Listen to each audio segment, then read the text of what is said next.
donc les sorties de la semaine, je sais pas s'il y a toutes les couvertures de ce que vous allez voir dans quelques instants, parce que j'ai restructuré le bidule, mais je ne sais même pas vraiment ce que j'ai fait. Je n'en ai pas tout à fait conscience. J'ai fait, attends ça, faut que nanana, et voilà. Mais donc il y a quand Il y a même eu pas mal plein de de sorties. reports, Par hein, contre, de il y a toute façon. énormément de reports. Mm. Tout ce qui était Meian, par exemple, tout ce qui était Meian et Hana, Ouais, ça a sauté. c'est reporté. Ouais. Genre, mais même loin, hein, parce que Anna, de souvenir, c'est décalé à 18 novembre, un truc Ouais. comme ça, hein, Tanja. On Ouais. en a Mais parlé il n'y a dans même pas de date, le hein, Bel c'est te Café. dire. Hein. Ouais, non, c'est tendu, quoi.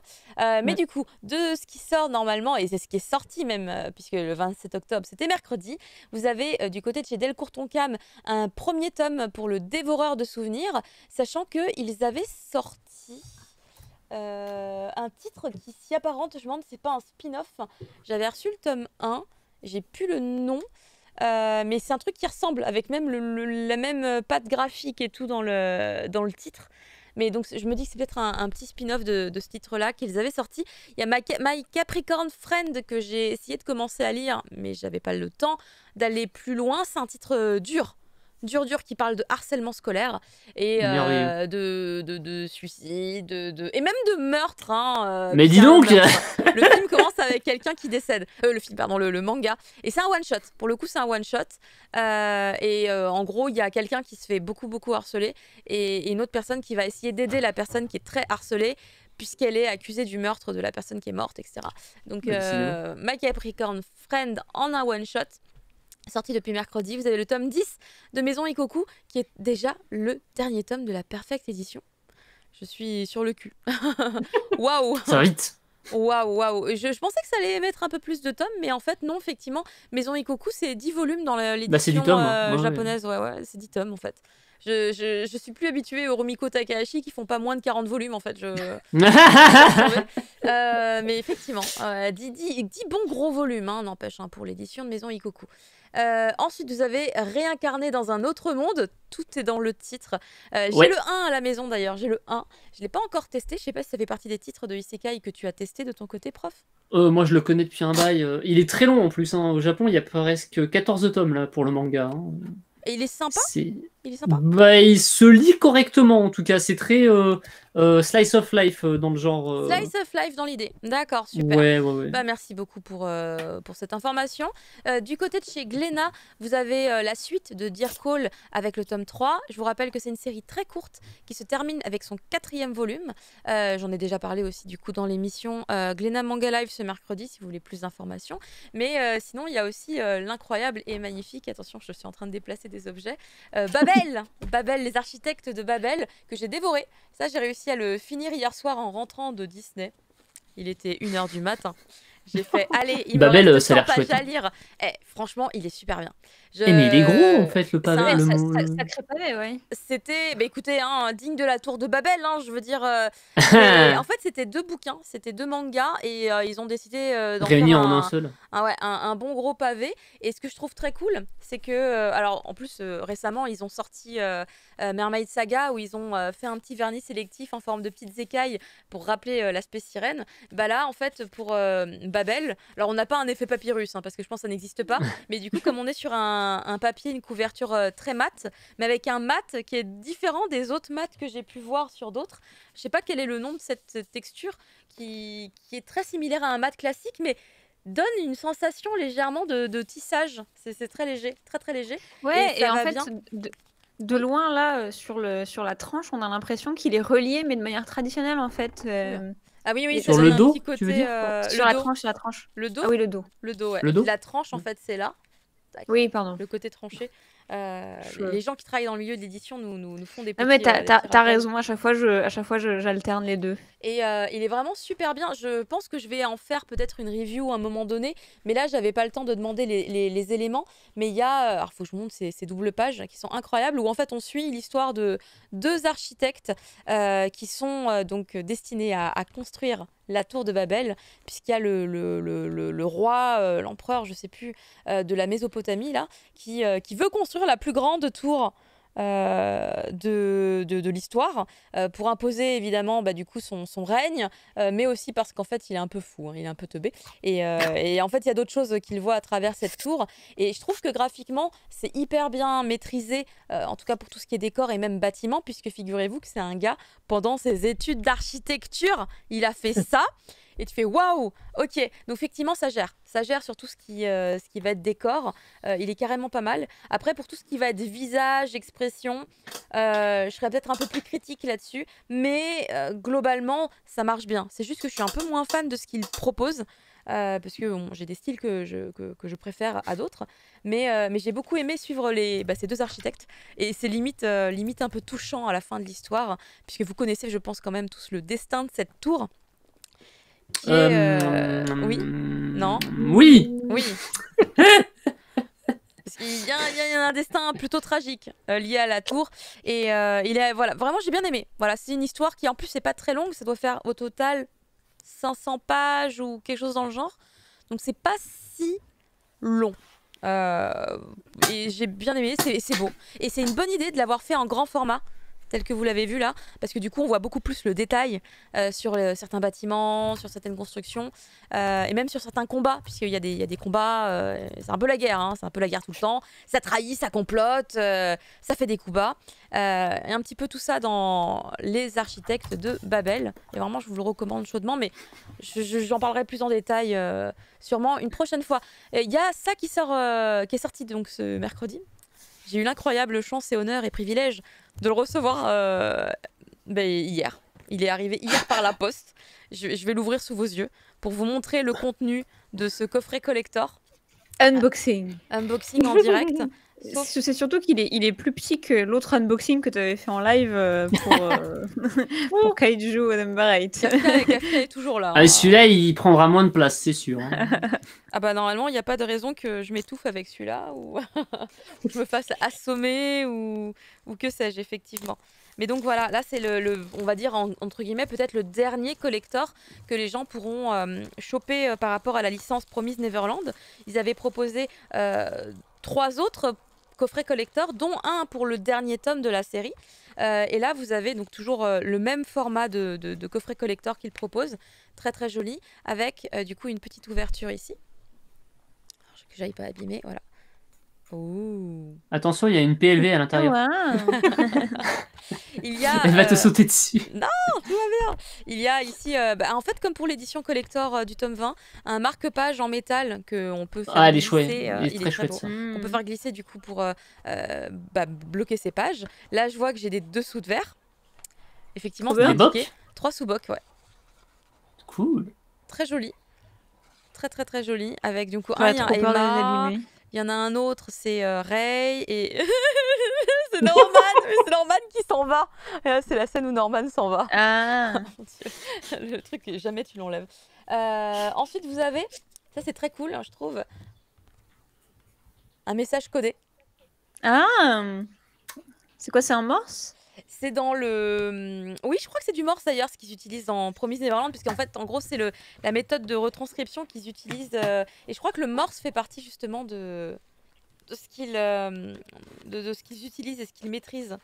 Bon. Et du coup, là, il y a tout le reste. Je sors tout d'un coup.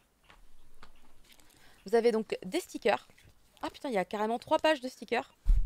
Ouf. Tac. 3 planches de stickers. 3 planches, ouais, j'ai dit 3 pages, mais c'est 3 planches. Et c'est vraiment Ils sont beaux, hein, les stickers. Ils sont très jolis, ouais. C'est super stylé. Avec tous les persos. Wow. Hop, et vous avez... Oh, alors là c'est 10 fois plus texturé que pour les architectes de Babel. Va falloir qu'on parle de cette texture, dis donc. Vous avez le roman Au fil des souvenirs, qui, alors là, comme ça, quand même, ressemble à une suite du manga.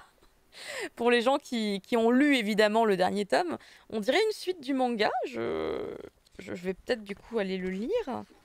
Je vous spoil pas évidemment la fin de l'histoire, je vous invite à aller le découvrir. Et là vous avez Mystic Code, qui est donc en gros une petite bible, un petit guide de la série, voilà, guide officiel plongé dans les profondeurs de Promise Neverland. Peut-être que dedans il y a un rappel sur le morse, histoire de décoder le message secret.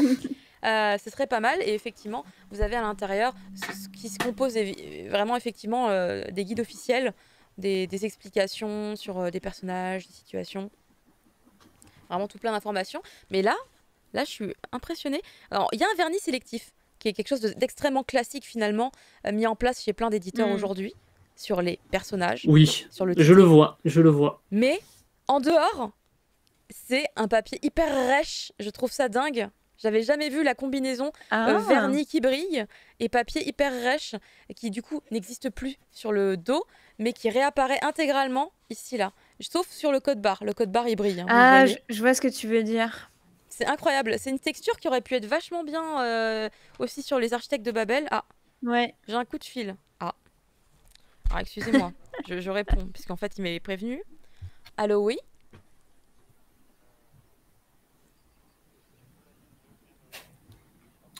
Bien. Elle a coupé son micro ou pas? Très bien. Oui, il a coupé son J'arrive micro. tout de suite. Merci beaucoup. Ah. Il y a un Ça livreur. Il y a un Un livreur. Il y a un livreur. Ah, mais c'est pas vrai. On peut pas me laisser faire cette émission. Alors, écoutez, j'ai tout montré. Hein. J'ai tout montré sur Promise Neverland. Parler de Banana Fish. Voilà, vous avez 5 minutes. Oui, Banana Fish. Donc, Super. donc Banana Fish. Achetez-le. Bien sûr. Donc, on est au tome 5. Et en plus, on a une petite. C'est trop beau. J'adore. Voilà. Bon, c'est beaucoup moins fourni que pour The Promised Neverland. Hein, mais bon, voilà, on a au moins une petite étiquette. Ouais, c'est pas une collector, c'est juste. C'est ça, c'est pas une collector. Ouais. C'est pas une perfect collector. édition. C'est pas, non, ça n'existe pas de toute façon. Mais bon, voilà, on arrive déjà au tome 5. C'est une deluxe. On elle est est à très la chouette. moitié déjà. Ouais, Ah oui, on c'est a ça, la moitié. c'est parce que là, en Donc, plus, la nouvelle édition, ils ont regroupé des tomes ou Oui, en fait, c'est Oui, il y a 2 volumes. 2 volumes par Comme tome. Eden. Là, pareil, on a du vernis sélectif. Moi, je fais comme Caro, hein, j'essaye, hein, je tente. Et du coup, bah ouais, c'est plutôt pas mal. Là, on a oh là là, moi je l'ai acheté hier, hein, tu vois, c'est juste d'arriver. Tu l'as déjà fini ou pas? Non, bah non, mais je l'avais déjà lu en anglais. C'est pas que je le connais par cœur, mais c'est pas loin, quoi. Mais ouais, et puis là, on arrive sur une partie qui est assez compliquée à l'hôpital et tout ça. Oh là là, là, c'est un peu le. Enfin, pour ceux qui ont vu l'animé, c'est une très grande chance de pouvoir enfin le lire en français. J'aime bien. Jado. Pour le coup, moi, j'ai pas regardé l'anime. Enfin, si, j'ai vu le premier épisode. Mais il faut que voir j'avais tout, trouvé très bien. Faut tout regarder. Mais le voir. manga est super. Hein, Il faut tout voir, sortir l'alcool et puis C'est bon, vous avez fait serrer la les promo dents et de sortir Banana les Fish. mouchoirs, tout va bien. Exactement. La promo est bien faite, on est bon. Oui, c'est Banana Fish, tout va bien. Voilà, mais c'est pour ça. Voilà, c'est pour ça. Il y a Ril Kuma qui dit: je suis bien content de cette réédition. Faut dire que les anciennes commençaient à être vieilles et les retrouver en bonne qualité, ça devenait très très tendu, n'est-ce pas, Tanger? Surtout à un prix abordable. À un prix abordable Voilà. et pas avec du papier jaune tout moche. C'est un calvaire que tu as connu. Et donc voilà, Banana Fish, toujours très bien. Bientôt la fin, au 10e tome, je crois, c'est ça, hein? Oui, c'est ça. Ouais. C'est ça qui est prévu. Hein. Ensuite, du côté de chez Pika Édition, 2 petites sorties seulement. Est-ce que ça sentirait pas un peu les reports pour les autres titres? Peut-être. Mais en tout cas, vous avez le tome 12 de Magical Task Force Asuka, ainsi que le tome 10 de Spirit Seekers. Ensuite, du côté de chez Soleil Manga, j'aurais pu les mettre avec Delcourt quand j'y pense, vu que c'est la même maison. Chocolate Vampire, le tome 8. Alors, ça, c'est un piège. Hein. C'est un piège, ce manga. Il y a trop de volumes. J'ai vu qu'au Japon, c'était un titre qui marchait vachement bien. Et genre, la série, elle s'arrête pas. Et je me dis, mais j'ai pas lu le tome 1 ni le chapitre 1, mais à la couverture, je me serais jamais dit, le truc, il est passionnant. Ça va se vendre comme des petits pains et il y en aura 25 000, tu vois. Mais bon, en tout cas, sachez que si vous vous lancez dans Chocolate Vampire, qui est très bien vu la thématique Halloween du moment, bah, vous en aurez pour beaucoup de volumes, hein. Pensez à vos étagères. Ensuite, vous avez La Sorcière Invincible, tueuse de slime depuis 300 ans, le tome 4. Là, pareil, je sais pas du tout pour combien de volumes sont prévus. Mais c'est évidemment, comme d'habitude, adapté d'un light novel. Donc ça a des chances d'être un peu long. On n'est pas sûr, mais c'est possible. Alors c'est long et puis en plus il y a un changement de ton à un moment. Un changement de ton, d'accord, ok. Bah, en tout cas, vous avez, si vous voulez rester vraiment sur la thématique Halloween, Monster Girls Collection. que j'ai feuilleté un peu hier en numérique, puisqu'il y a les extraits gratuits sur Isneo. Et alors, ça a l'air plutôt rigolo, mais j'étais pas psychologiquement prête à voir des cadavres partout, à voir des têtes Ah, explosées, trop bien. des zombies, et en mode « Ah, t'as perdu ton bras gauche !» Non, j'étais pas prête. En gros, c'est une école de monstres, et ils ont un sensei et tout, et à un moment donné, je crois, l'héroïne, elle fait une connerie, elle arrive dans le monde des humains, elle passe le portail, et le portail, ça la fait arriver dans un cimetière. En fait, elle sort d'une tombe. Du coup, les humains la voient. Elle font « Ah, c'est des zombies, tuez-les !» Enfin, alors, c'est drôle en plus. J'ai rigolé, mais en même temps, j'étais en mode « Ah, mais j'ai pas envie de lire ça. » Mais j'ai rigolé. Donc, c'est après avoir l'humour que vous avez, et que enfin, de l'ambiance que vous voulez vivre quand vous lisez un bouquin. Bah, j'ai pensé à toi, prof, et je me suis dit que ça te plairait trop. Je sais que ça te plairait trop. Après, vous avez le Vampire and the Rose, The Vampire and the Rose, que j'ai feuilleté également. Je ne sais pas ce que ça rend vraiment en un volume, mais ça a l'air super niais. Mais genre très niais.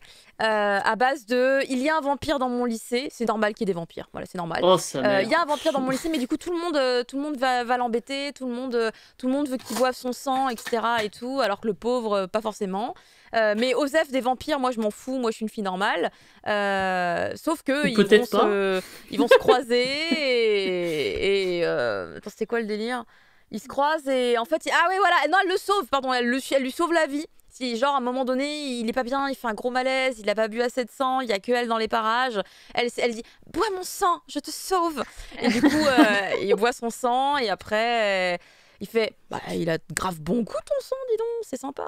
Et après c'est une petite relation qui se met en place. Enfin j'ai trouvé ça très classique sur le début. Après peut-être que c'est une œuvre incroyable, mais j'ai trouvé ça vraiment trop classique. Sur le début. J'imagine le gars siroter le sang de la nana comme un mojito. Bon alors vu qu'il lui sirote il est cool ton sang, juste le... sucré comme il faut, pas le diabète, vraiment bien. Tu t'alimentes bien, dis donc, t'imagines. Ça fait très Vampire Night sur le début, là, j'ai l'impression. Ouais. Non, Vampire Night, c'était mieux. Non, Vampire Night, c'est bien. Oui, l'aspect lycée, vampire, tout ça. Ça m'avait l'air d'être très niais parce que l'héroïne, elle est sur des principes à base de mais jamais on fait un bisou si on n'est pas dans une relation amoureuse, etc. Ah ouais, au secours. C'est déjà. Mais non, mais c'est cucu. Tu as le droit de mordre mon cou, mais pas question de me faire un baiser. Voilà, c'est un truc, ça m'a un peu freiné, mais peut-être, voilà, je sais pas, peut-être que c'est vachement bien. Évidemment, le lézard noir avec la cantine de minuit le bouquin qui vous donne la vraie bouffe. Oh putain, je vais l'acheter. La cuisine japonaise à la maison, la cantine de minuit, la bouffe de la cantine de minuit dans un bouquin. Lézard noir, merci. Je vais le commander. Il y en avait pas déjà eu un d'ailleurs de petits machins comme ça. C'est vrai, il y en avait déjà eu un. J'étais pas au courant, je l'ai jamais vu passer. Qui était un peu différent, mais du coup c'était des plats de la cantine de minuit.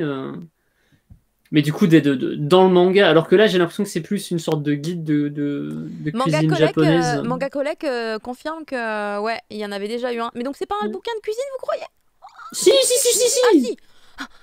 Mais peut-être pas les recettes. Mais ce sera peut-être pas les recettes du manga, alors que l'autre, je crois que c'était bien les recettes qu'il y avait dans le bouquin en fait. Donc c'est la suite. C'est rigolo. Ryukuma TV. Non, Ryukuma, c'est l'inverse. En fait, oui, dans le sens où c'est la même œuvre, mais c'est d'abord les cantines de minuit qui ont existé et ils ont adapté le manga pour faire une série sur Netflix.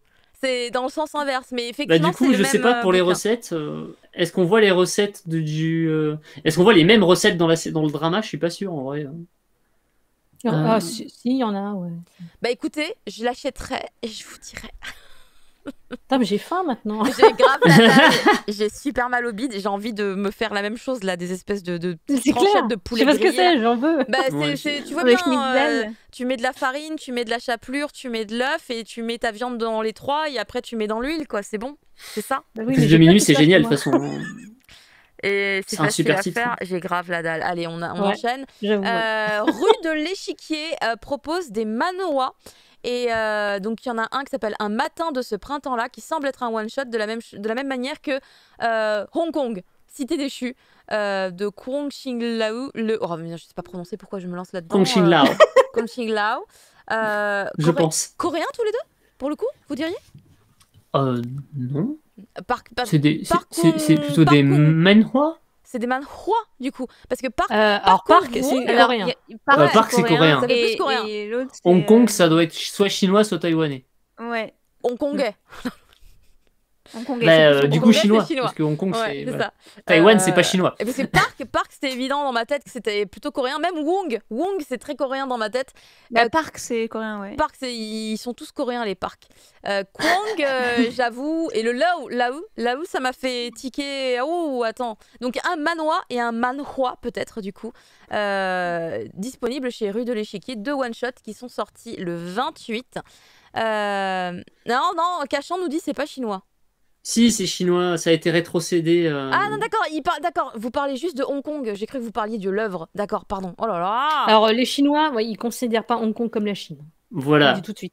Parce que ça, c'est parce que ça a appartenu aux Anglais pendant un bail et que du coup, il y a toute une culture anglo-saxonne à Hong Kong qui n'est pas ailleurs en Chine. Ok, on enchaîne sur donc ces 2 titres-là. Alors, Tokyo Confidential, ne vous fiez pas à la couverture, c'est un hentai. On n'a pas déjà parlé dessus. Oui, mais là, il est vraiment sorti, ça y est. Ah, il est vraiment sorti, ça y est. J'ai vérifié sur Amazon, il y a marqué, il arrive demain chez toi. J'ai fait, ah bah donc il est vraiment sorti.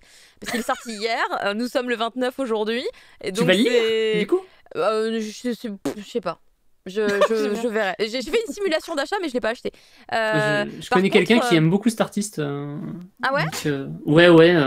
Et du coup, c'est pas si mal en vrai. Le titre m'intéresse de ouf parce que, regardez-moi ça, je veux dire, c'est une couverture de manga hentai qui ne ressemble pas à une couverture de manga hentai. It's a job. Ça pourrait être de ouf un ecchi classique. Ah non, ouais, non, peut-être. Genre, ça ressemble à des couvertures qu'on avait sur Initiation, par exemple, tu veux dire? Initiation était plus soft encore, non? Initiation, ouais, Initiation, c'est plus soft, bien sûr, c'est pas hentai. Voilà. Mais c'était déjà chaud. Hein. Ah ouais, les couvertures, je me souviens plus des couvertures. Non, mais c'est au niveau du trait surtout. En tout cas, c'est un volume 1 en plus. Putain, il y a tout qui m'impressionne dans ce titre. C'est un volume 1, la plupart des hentai, c'est des one-shots. Ah, mais V2, il dit c'est un hentai au même titre que Step Up Love Story. On voit pas les parties. Ah, mais donc c'est pas vraiment un hentai. S'il n'y a pas les parties génitales vraiment explicitement montrées, c'est pas un hentai. C'est un titre érotique. Ouais. Donc s'il n'y a pas les parties génitales, c'est érotique. Mais soit. Enfin, en tout cas, c'est comme ça que je le catalogue dans mon cerveau, évidemment. Many Reasons Why, vraiment trop bien. Vraiment trop bien. Je dois vite me procurer ce tome 5. C'est vraiment. J'accroche énormément à cette espèce de petit thriller à base de. Mais pourquoi notre camarade de classe s'est donc suicidé?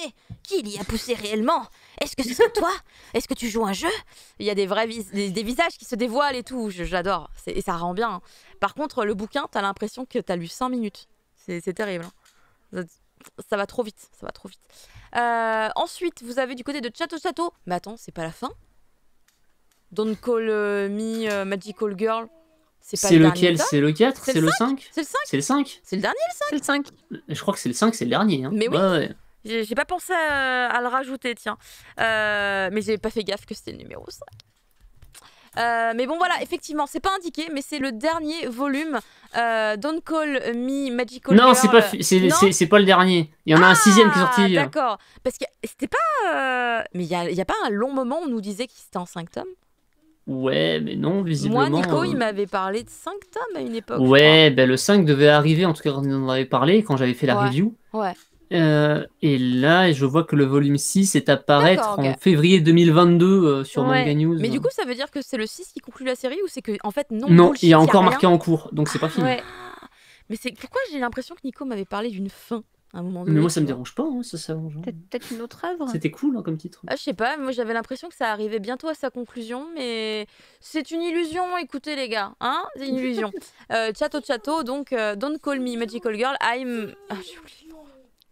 I'm Ouvouvou? Non, je sais plus. C'est quoi le titre complet? C'est pas juste Don't Call Me Magical Girl. I'm Oxford. Voilà, c'est OOXX. OXXX, machin. C'est ça. Merci beaucoup. Battle Through the Heavens, la voix du... Oh mon dieu. Doki? Du Doki? Je sais pas prononcer ça. Du Doki. Doki.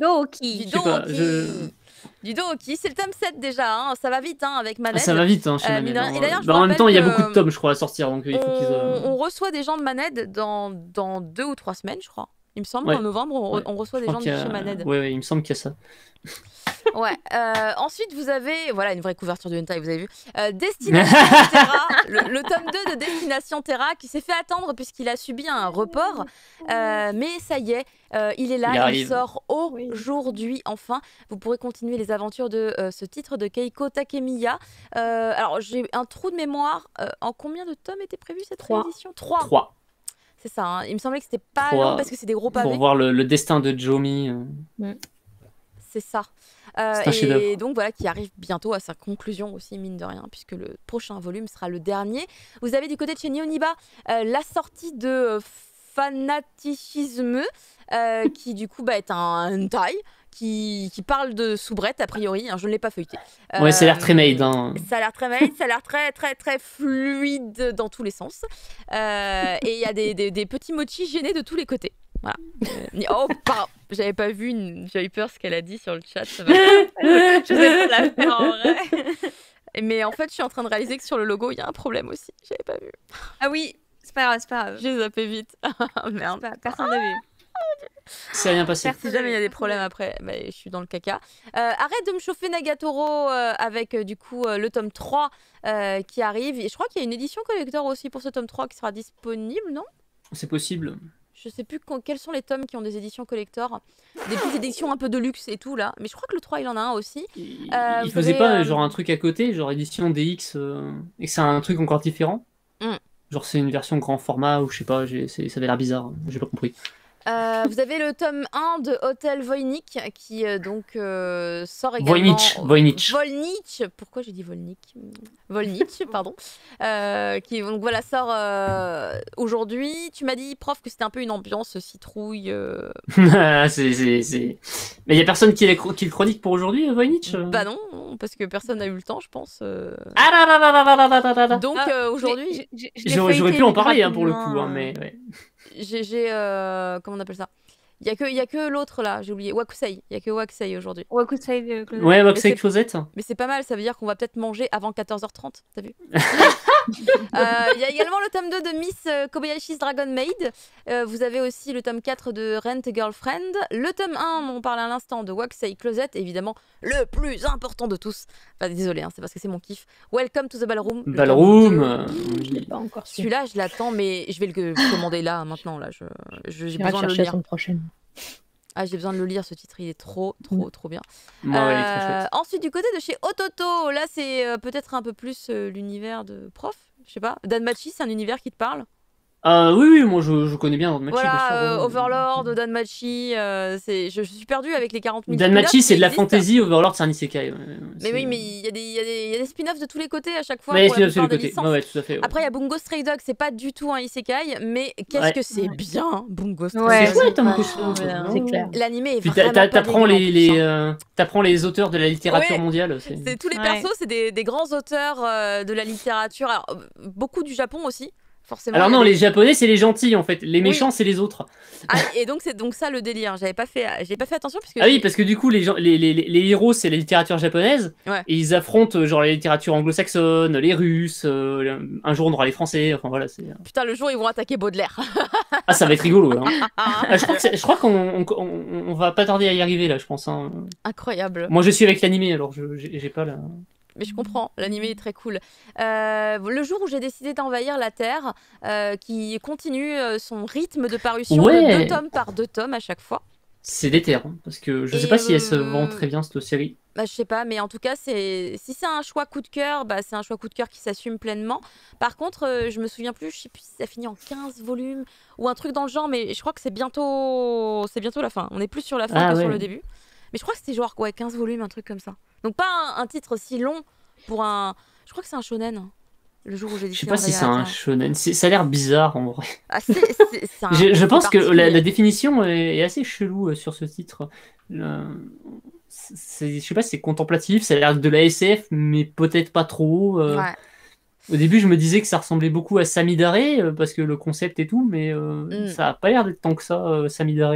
Bah écoute, si un jour tu les lis, hein, tu nous feras une belle review. Ouais, Moi, je dis pas non, hein, c'est sûr. Ouais. Les sorties de la semaine sur Taifu Comics, c'est les mêmes qu'on a vu du coup pendant l'émission du Bel Café. Il y a juste un titre qui n'est pas affiché, c'est Cast Heaven. Il y a Cast Heaven parce que du coup, je vous rappelle, hein, c'est une sélection, c'est pas l'intégralité des sorties que nous vous montrons, c'est une sélection de titres. Mais il y a les 2 titres de Isaku Natsume, Amairo Paradox et le Théâtre des Fleurs. Putain, on l'a attendu le Théâtre des Fleurs, hein, Tanja. Ah oui. Punaise. Bah, surtout que ça devient intéressant là, ça y est. Mais oui. Barbarities qui se lance avec ce premier volume qui est incroyable. On fait la review dans le Bel Café. Très bon. Mais c'est vrai, c'est un titre tout public. Le Barbarities, c'est un titre tout public qui se passe à l'époque du Moyen-Âge, mais il est incroyable. Il est incroyable, il est beau, il est hyper beau, il est drôle. Et vraiment, on se laisse emporter par. C'est un gros bouquin, hein, mine de rien, plus de 200 pages, même plus de 250, je crois. Donc vraiment, on voit pas le temps passer avec. Je vous encourage vivement à vous y intéresser. Et il y a évidemment le tome 2 de Kase-san et Yamada qui sont à la fac, hein, les choupinettes. Et on continue à suivre leurs petites aventures toutes douces et toutes cute, mais pas moins intéressantes, clairement. Ensuite, du côté de chez Pix & Love, vous avez ce titre dont on avait parlé en news il y a longtemps parce que la couverture avait fuité ou c'était juste l'info du bouquin qui avait fuité un peu trop tôt. L'énigme détective Conan, donc c'est un bouquin qui vous parle en long, en large, en travers de Détective Conan. C'est un livre de Pierre-William Frégonès, si je prononce bien son nom. Et a priori, il n'est pas novice en la matière. Il a déjà fait des livres pour justement parler de certaines licences. Donc a priori, il est vachement bien. J'ai eu des retours de gens qui n'étaient pas forcément dans le process de la conception, mais qui connaissent les gens impliqués dans le bouquin. Et donc, c'était plutôt motivant. Ensuite, vous avez des côtés de chez Shock Dome. Est-ce que je vais réussir à lire ce titre? Allez N de Kuka, je crois, qui est déjà le tome 2, du coup, pour cet éditeur, qui est un éditeur italien à la base, et qui, du coup, sort ses titres également en France, en édition française, bien évidemment. Et ils ont des auteurs qui ne sont pas forcément japonais, comme ici avec Alain Kuka, qui me semble être potentiellement italienne, puisque je crois que son nom c'est Elisabetta Sifone. Voilà, donc je ne veux pas forcément faire des amalgames, hein, mais je parierais que cette personne est italienne. Et je crois que c'est tout. Voilà, on arrive enfin sur le mochi. Le mochi critique. Et pour le mochi critique, on va enfin pouvoir passer donc à la seule et unique review de l'émission, à savoir Waxei Closet, Prof Isekai. Dis tout ce que t'as à dire, mais on a faim. J'ai pas la pression, pas du tout. Non, c'est pas vrai. Nous daillons. Ouais, Waxei Closet, du coup, le titre novel graphics de la semaine, qui a été, on a vu dans la liste des sorties. C'est encore un titre sur lequel je suis arrivé sans rien savoir, hein, comme la semaine dernière, je crois. Hein. C'était aussi un titre novel, je sais plus. La semaine dernière, j'avais fait Tales Tale. T'avais fait Tales Tale, ouais, effectivement. Et du coup, j'étais pas prêt. Hein, j'étais pas prêt. Ouais, oh. Je savais que ça allait être horrifique, tu vois, mais j'imaginais pas vraiment de quelle façon.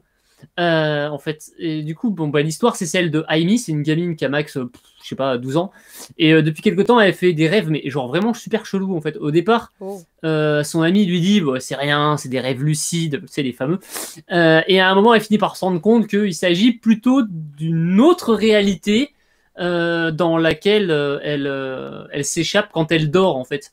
Du coup, une sorte de projection astrale d'elle-même dans un autre monde ou une.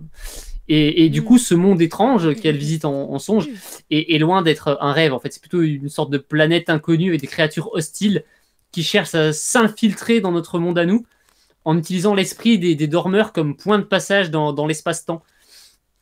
Et du coup, sur place, Amy rencontre une autre gamine à la mémoire, on va dire, pas effacée, mais oui, c'est un peu le bordel, quoi. Elle se rappelle plus d'où elle vient, pourquoi elle est là, qui elle s'appelle. Et du coup, elle aimerait bien revenir, sauf qu'elle est coincée là-bas depuis au moins 2 mois et elle sait pas comment rentrer. Et on sait pas du coup si elle est là-bas avec son corps éthéré, si elle est dans son corps physique, enfin c'est assez particulier. Et ensemble, elles vont tenter de trouver un moyen de lui faire retrouver la mémoire et surtout de rentrer sur Terre. Voilà. Donc en commençant le tome, je m'attendais pas à tomber sur un mélange entre Junji Ito et Parasite, hein. Mais c'est peut-être ce qui se rapproche le plus de Waxy Closet, avec une certaine appétence pour les corps étrangers, la déformation des corps et la dévoration. Hein, voilà. Ah ouais, carrément. Waxy Closet, c'est un trou de serrure qui emmène sur une planète alien ou une autre dimension, on ne sait pas vraiment, où tu as presque tout qui veut te bouffer, où tu utilisais comme lieu de ponte pour essaimer à travers la planète en libérant des vers parasites genre nématodes dégueulasses qui vont aller grouiller un peu partout dans l'espoir d'infiltrer un œil, une bouche, une oreille, creuser un nid qui servira de portail dimensionnel pour infiltrer notre réalité en utilisant notre corps comme vaisseau. C'est charmant, n'est-ce pas? Et pourtant, j'ai l'impression que rien que sur ce premier volume, il y en a déjà pas mal, tu vois, mais en vrai, je suis sûr que ça en a gardé sous la pédale, tu vois. Genre, on va avoir beaucoup plus de trucs crades sur la suite, tu vois. Parce qu'on est en pleine période de Halloween en plus, donc c'est vraiment, c'est malin, hein, parce que c'est vraiment le truc idéal pour ça. Et je pense qu'on n'a pas vu de ce qu'il y a de plus dérangeant sur ce titre. Il y a des trucs qui vont être plus chocs après. Ça reste, on va dire, sur un premier volume, on va dire sage. Hein, voilà. Il y a des trucs, t'es là, c'est crade un peu, c'est crado. Hein, faites pas ça. Mais finalement, ça va, ça reste, on va dire, presque safe, quoi. On a des trucs un peu parasitaires, des machins qui poussent dans les yeux. Voilà, c'est rien de bien méchant, quoi. Voilà. Mais il y a déjà des choses qui peuvent mettre un certain inconfort, quoi. Si vous avez du mal avec le body horror made in Japan, hein, c'est vrai que là, ça va être compliqué. Le trait me fait un peu penser à celui de Mohiru Kito. Je sais pas si vous vous rappelez de cet auteur très dérangeant qui avait fait Narutaru. J'espère que ça n'ira pas jusqu'à ce niveau de malaise, hein, parce que c'est vrai que il y a un trait qui est un peu enfantin dans Waxy Closet, tu vois, c'est un trait un peu simple. Comme Mohiru Kito a aussi, tu vois, c'est des traits un peu, jeunesse, et tu ouvres le truc et non, c'est pas pour les enfants, ne repose ça, gamin. Et dans les idées, ça peut aussi rappeler du coup ce que fait Made in Abyss avec son aspect exploration d'un lieu inconnu à l'environnement hostile qui veut te pondre dans les yeux par deux gamins, tu vois. Il y a des échos à l'horreur, à la SF, au fantastique, c'est tout mélangé. Et c'est assez curieux, mais c'est clairement pas déplaisant. Hein. Moi, ça me plaît bien, hein, pour le coup, d'autant qu'il y a un vrai mystère autour de ce monde-là. Donc, j'ai vraiment hâte d'en apprendre plus. J'ai bien aimé le monster design aussi. On voit un peu les bestioles sur la fin du tome. Et on en voit un peu au milieu. C'est-à-dire que tu as ce côté très dérangeant que tu as dans Parasite à base de tentacules qui t'attrapent et qui essaient de te bouffer, de t'envoyer d'un monde à l'autre. Les corps déformés qui se... Ça fait un peu penser à Junji Ito aussi, genre un œil qui commence à s'élargir, un peu comme dans Spiral, tu vois. Il y a un peu cette vibe horrifique. Non, mais franchement, c'était pas mal, Waxy Closet. Là, c'est vraiment la bonne période pour le sortir. C'est vraiment cool. Mais par contre, si vous êtes pas chaud avec l'horreur à la base, allez pas sur Waxy Closet. Hein. Tentez autre chose. Peut-être plutôt Hotel Voynich. Là, au moins c'est rigolo. Waxy Closet, c'est pas drôle. Hein. C'est pas drôle du tout. C'est quand même plus entre guillemets light, on va dire, dans le body horror que du Junji Ito, quoi. Pour l'instant, ouais, pour l'instant. Enfin, c'est-à-dire que il y en a moins. Il y en a moins, mais par contre, sur l'horreur, quand elle est là, tu le sens bien, quoi. C'est pas, c'est pas léger, tu vois. On est sur un truc type belle déformation, quoi. Des gens qui, enfin voilà, t'as des trucs un peu crado, quoi. Mais c'est pas sanglant, tu vois. On est vraiment sur un truc. Oui, c'est vrai. Il y a, je sais pas, je pense à certaines planches que je vais pas avoir à balancer, mais effectivement, tu as des trucs à base de en fait, c'est un humain, mais plus trop, il y a un bout en moins. Voilà, mais c'est pas sale. C'est du body horror qui cherche pas à faire sanguinolent. Il n'y a pas de sang, ouais. Il n'y a pas de sang. Je crois qu'il n'y a aucune planche avec du sang. Pour l'instant, en tout cas. Parce que honnêtement, s'il y a des persos qui se font bouffer à un moment, ça va forcément saigner. Hein. Mais c'est vrai que dans l'immédiat, il y a une planche qui m'a, alors je crois, qui fait penser à une scène de Devil May Cry Baby sur l'épisode 10, je crois. Et j'y ai repensé là à l'instant, et c'est vrai qu'il y a un peu cette vibe là. Mais une belle déformation, mais ce n'est pas sale, exactement. Ça s'appelle être enceinte. Ah oui, non, il n'y a pas les vergetures pour le coup. On n'a pas ce genre de truc dans pour le coup, ça aurait été mignon à côté. Sur Access Closet, c'est quand même assez dérangeant par moment. Mais j'aime bien moi. Hein, c'est la vibe qu'on peut avoir sur Junji Ito et un peu peut-être ce que faisait comment il s'appelle l'auteur de l'école emportée, Uezu, Ouais, avec ce trait un peu jeunesse. Mais du coup, ça fait presque shoujo horreur. Du coup, c'est un seinen, mais il y a une vibe un peu shoujo dans le trait et dans l'ambiance. C'est très sympa. Moi, j'aime beaucoup Access Closet. Ok, bah je suis pas sûre d'aller me diriger là-dessus tout de suite, hein, en tout cas, mais ok. Ok, merci beaucoup, prof, pour tous ces détails concernant Waxai Closet. Est-ce qu'il y a une carte dans le manga? C'est une bonne question parce que du coup, il y a des chances, hein, parce que c'est le mauvais graphique. Parce que du coup, on a les services presse numériques, on voilà, va dire. Nous on a les numériques, donc on peut pas vous dire. On n'a pas l'objet en mais soi. Normalement, il y a toujours. Mais c'est un fait. Une carte. C'est un fait avéré que Noévé est un des éditeurs du marché qui propose systématiquement pour l'intégralité de ses séries des concepts visuels ou texturiels, je sais pas trop comment dire, pour chacune de leurs couvertures de manga en tout cas.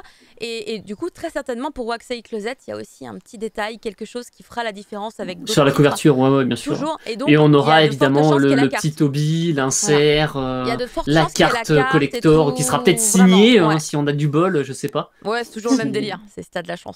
Voilà. Après, on sait pas. À collectionner, ils devaient sortir un classeur d'ailleurs pour les ranger, je crois. Ah ouais? Ouais, je crois que ça avait été annoncé il y a un moment. J'attends de plus d'infos là-dessus parce que j'en ai quelques-uns quand même, des nouvelles graphiques.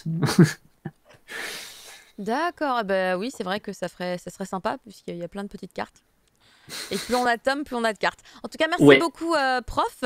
On termine du coup ici les reviews. Ça sonne.